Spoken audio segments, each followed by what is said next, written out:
Kisah Para Rasul pasal 23 ayat 1-11.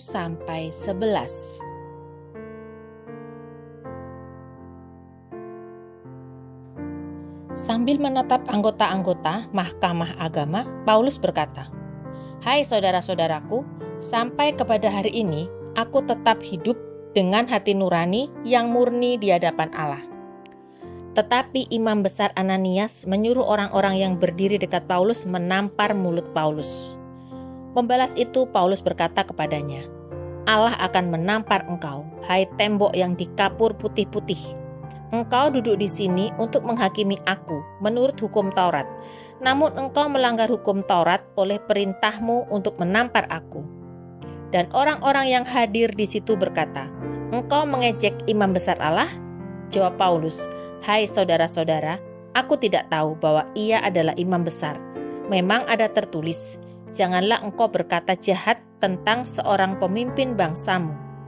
Dan karena ia tahu bahwa sebagian dari mereka itu termasuk golongan orang Saduki dan sebagian termasuk golongan orang Farisi, ia berseru dalam mahkamah agama itu, katanya, "Hai saudara-saudaraku, aku adalah orang Farisi, keturunan orang Farisi. Aku dihadapkan ke mahkamah ini karena aku mengharap akan kebangkitan orang mati."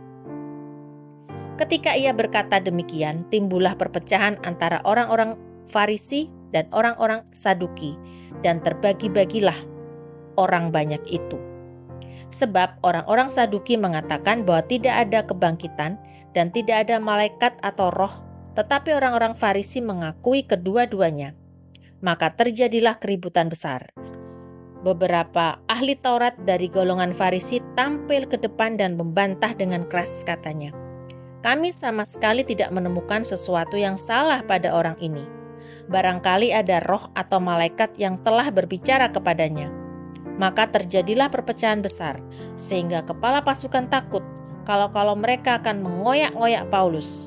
Karena itu ia memerintahkan pasukan untuk turun ke bawah dan mengambil Paulus dari tengah-tengah mereka dan membawanya ke markas.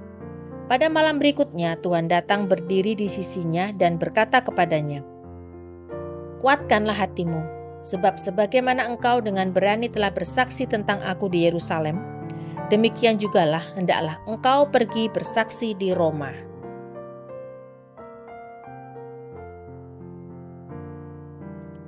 Ayat 12-22. Komplotan orang-orang Yahudi.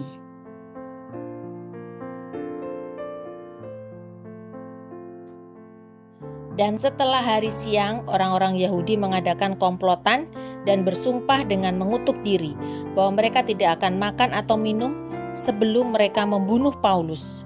Jumlah mereka yang mengadakan komplotan itu lebih daripada 40 orang. Mereka pergi kepada imam-imam kepala dan tua-tua bangsa Yahudi dan berkata, "Kami telah bersumpah dengan mengutuk diri bahwa kami tidak akan makan atau minum sebelum kami membunuh Paulus. Karena itu hendaklah kamu bersama-sama dengan mahkamah agama menganjurkan kepada kepala pasukan supaya ia menghadapkan Paulus lagi kepada kamu. Seolah-olah kamu hendak memeriksa perkaranya lebih teliti, dan sementara itu kami sudah siap sedia untuk membunuh dia sebelum ia sampai kepada kamu." Akan tetapi kemenakan Paulus, anak saudaranya perempuan, mendengar tentang penghadangan itu. Ia datang ke markas dan setelah diizinkan masuk, ia memberitahukannya kepada Paulus. Lalu Paulus memanggil salah seorang perwira dan berkata kepadanya, "Bawalah anak ini kepada kepala pasukan, karena ada sesuatu yang perlu diberitahukannya kepadanya." Perwira itu membawanya kepada kepala pasukan dan berkata, "Paulus, orang tahanan itu memanggil aku dan meminta supaya aku membawa anak muda ini kepadamu, sebab ada yang perlu diberitahukannya kepadamu." Maka kepala pasukan itu memegang tangan anak muda itu, lalu membawanya ke samping dan bertanya, "Apakah yang perlu kau beritahukan kepadaku?" Jawabnya, "Orang-orang Yahudi telah bersepakat untuk meminta kepadamu supaya besok engkau menghadapkan Paulus lagi ke mahkamah agama, seolah-olah mahkamah itu mau memperoleh keterangan yang lebih teliti daripadanya. Akan tetapi janganlah engkau mendengarkan mereka, sebab lebih daripada 40 orang dari mereka telah siap untuk menghadang dia. Mereka telah bersumpah dengan mengutuk diri bahwa mereka tidak akan makan atau minum sebelum mereka membunuh dia. Sekarang mereka telah siap sedia dan hanya menantikan keputusanmu." Lalu kepala pasukan menyuruh anak muda itu pulang dan memerintahkan kepadanya, "Jangan katakan kepada siapapun juga bahwa engkau telah memberitahukan hal ini kepadaku."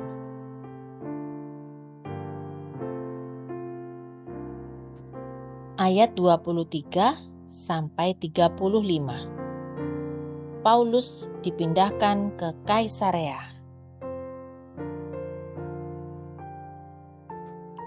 Kemudian kepala pasukan memanggil 2 perwira dan berkata, "Siapkan 200 orang prajurit untuk berangkat ke Kaisarea beserta 70 orang berkuda dan 200 orang bersenjata lembing, kira-kira pada jam 9 malam ini.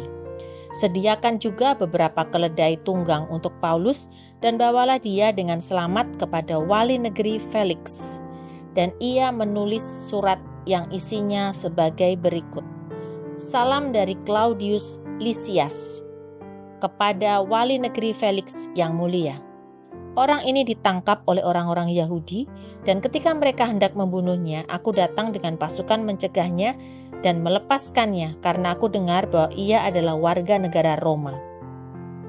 Untuk mengetahui apa alasannya mereka mendakwa dia, aku menghadapkannya ke mahkamah agama mereka.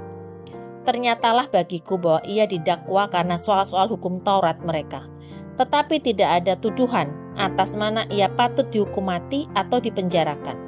Kepadaku telah diberitahukan bahwa ada komplotan merencanakan membunuh dia.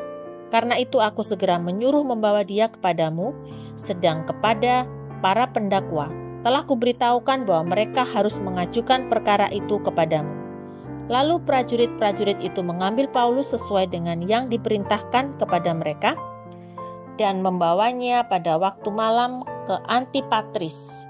Pada keesokan harinya mereka membiarkan orang-orang berkuda dan Paulus meneruskan perjalanan, dan mereka sendiri pulang ke markas. Setibanya di Kaisarea, orang-orang berkuda itu menyampaikan surat itu kepada wali negeri serta menyerahkan Paulus kepadanya.